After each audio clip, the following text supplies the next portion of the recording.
Hi all, ഇന്ന് നമുക്ക് tasty ആയിട്ടൊരു രസം വീട്ടിൽ തന്നെ തയ്യാറാക്കാം.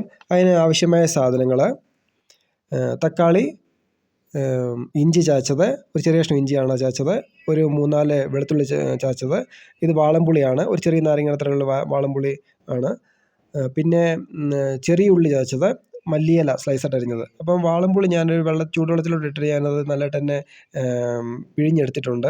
അത് കുറച്ച് നേരം കൂടി കിടന്നിട്ട് നമുക്കത് അരച്ചെടുക്കാം.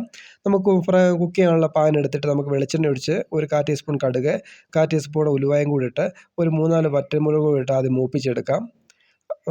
മുളക് മൂപ്പിക്കാൻ നേരം ലോ ഫ്ലെയിമിൽ വെച്ച് മാത്രമേ മൂപ്പിക്കാവൂ, മുളക് പെട്ടെന്ന് കരിഞ്ഞു പോകും. അപ്പം അതിലേക്ക് നമുക്ക് ചതച്ച് വെച്ചേക്കുന്ന ചെറിയുള്ളി ചതച്ചതും ഇഞ്ചി ചതച്ചതും വെളുത്തുള്ളി ചതച്ചതും കൂടി ഇട്ട് കൊടുക്കാം. അതങ്ങോട്ട് ആദ്യം വഴറ്റിയെടുക്കാം. അതിനുശേഷം 1 ടേബിൾ സ്പൂണ് മല്ലിപ്പൊടി ചേർക്കുന്നുണ്ട്, 1 ടീസ്പൂണ് മുളക് പൊടി, 1/4 ടീസ്പൂണ് മഞ്ഞൾപ്പൊടി. ഇത് മൂന്നും കൂടെ നമുക്ക് ഇളക്കി ഒന്ന് മിക്സാക്കി മൂപ്പിച്ചെടുക്കാം അതിനകത്ത് തന്നെ. അതിനുശേഷം 1 ടീസ്പൂണ് കുരുമുളക് പൊടി ചേർക്കുന്നുണ്ട്. കുരുമുളക് ചതച്ചത് വേണമെങ്കിൽ ചേർക്കാം, എൻ്റെ ചതച്ചതില്ലാഞ്ഞുകൊണ്ടാണ് കുരുമുളക് പൊടിയായിട്ട് ചേർത്തത്. അത് നമുക്ക് അരിഞ്ഞ് വെച്ചേക്കുന്നത് തക്കാളിയും കൂടി ഇട്ട് നമുക്ക് ഒന്ന് വഴറ്റിയെടുക്കാം. ഒന്ന് മിക്സാക്കി എടുത്തതിന് ശേഷം 3-4 കരിയാപ്പില ലീഫ് കൂടെ ഇട്ട് കൊടുക്കാം. അതുകൂടെ ഒന്ന് മിക്സ് ചെയ്ത് കൊടുക്കുക. അതിനുശേഷം നമുക്ക് അരിച്ച് വെച്ചേക്കുന്ന വാളംപുളി വെള്ളമാണത്, അത് നമുക്ക് അതുകൂടി ചേർത്ത് കൊടുത്താൽ മിക്സാക്കി എടുക്കാം. മിക്സാക്കി എടുത്തതിന് ശേഷം നമുക്കിതൊരു 2-3 മിനിറ്റ് ഒന്ന് അടച്ച് വെക്കുക. ആ തക്കാളി ഒന്ന് വഴന്ന് കിട്ടാൻ വേണ്ടിയാണ്, ഒന്ന് വെന്ത് കിട്ടാൻ വേണ്ടിയാണ് അടച്ചു വെച്ചത്.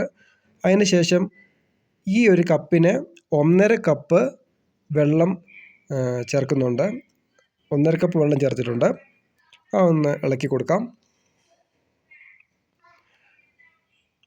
അതിനുശേഷം 1 ടീസ്പൂണ് കായപ്പൊടി, 1 ടീസ്പൂൺ കായപ്പൊടി ചേർക്കുന്നുണ്ട്. അതുകൂടെ ഇളക്കി കൊടുക്കുക. അതിനുശേഷം 1 ടീസ്പൂണ് ഉപ്പ് ആവശ്യത്തിന് മാത്രമേ ചേർക്കാവൂ. നമുക്ക് 3/4 ടീസ്പൂൺ ചേർത്ത് നോക്കിയിട്ട് കുറവുണ്ടെങ്കിൽ ഇച്ചിരി കൂടി ചേർത്ത് കൊടുക്കാം. ഉപ്പ് കൂടിപ്പോകരുത്, ഉപ്പ് കൂടിപ്പോയാൽ അത് കറിയെ ബാധിക്കും. നമുക്കത് ഉപ്പ് കൂടിയിട്ടുണ്ടോ എന്ന് നമുക്ക് ജസ്റ്റ് നോക്കുന്നുണ്ട്. ഞാനത് ചേർത്തേക്കുന്നത് കറക്റ്റ് തന്നെയായിരുന്നു. അപ്പം നമ്മുടെ ആ ഒരു എന്തുമാത്രം ഗ്രേവി വേണം അതനുസരിച്ച് വേണം ഉപ്പിൻ്റെ അളവൊക്കെ ചേർക്കാൻ വേണ്ടി.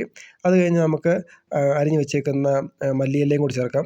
മല്ലിയില ചേർക്കുന്ന ഇതിനൊരു സ്മെല്ലും അതിനൊരു സ്വാദ് കിട്ടാൻ വേണ്ടിയാണ് അത് ചേർക്കുന്നത്. രസത്തിനകത്ത് മല്ലിയില തീർച്ചയായിട്ടും ചേർക്കണം. എന്നിട്ട് നമുക്കത് ഇളക്കി കൊടുക്കാം. അപ്പം ഇതൊന്ന് തിളച്ച് വന്നതിന് ശേഷം നമ്മുടെ രസം ഇവിടെ റെഡിയായി കിട്ടിയിരിക്കുകയാണ്. ഒന്ന് തിളച്ച് വന്നാൽ മാത്രം മതി. അപ്പോൾ നമ്മുടെ രസം ഇവിടെ കിട്ടിയിരിക്കുകയാണ്. അപ്പോൾ നമുക്കെല്ലാം വീട്ടിലൊക്കെ ഇത് ഉറപ്പായിട്ടും ഒന്ന് ഉണ്ടാക്കി നോക്കണം. എൻ്റെ ഈ റെസിപ്പി ഇഷ്ടപ്പെട്ടെങ്കിൽ ലൈക്ക് ചെയ്യണം. അപ്പോൾ നമുക്കിത് ഉണ്ടാക്കിയ ഒരു 2-3 ദിവസത്തേക്കൊക്കെ ഇച്ചിരി കൂടുതലൊക്കെ ഉണ്ടാക്കി വെച്ചാൽ നമുക്ക് ചോറിനോടൊക്കെ വേറെ ഒരു ഒഴിച്ചുകറിയുടെ ആവശ്യമില്ല. അപ്പം നല്ലൊരു ഐറ്റം തന്നെയാണ്. അപ്പം ഉറപ്പായിട്ടും ഇത് ഒന്ന് കുക്ക് ചെയ്ത് നോക്കണം. അപ്പോൾ വീഡിയോ ഇഷ്ടപ്പെട്ടെങ്കിൽ ഉറപ്പായിട്ടും ലൈക്ക് ചെയ്യണം, സബ്സ്ക്രൈബ് ചെയ്യണം. നിങ്ങളുടെ സപ്പോർട്ട് ഉണ്ടാകണം. Thank you.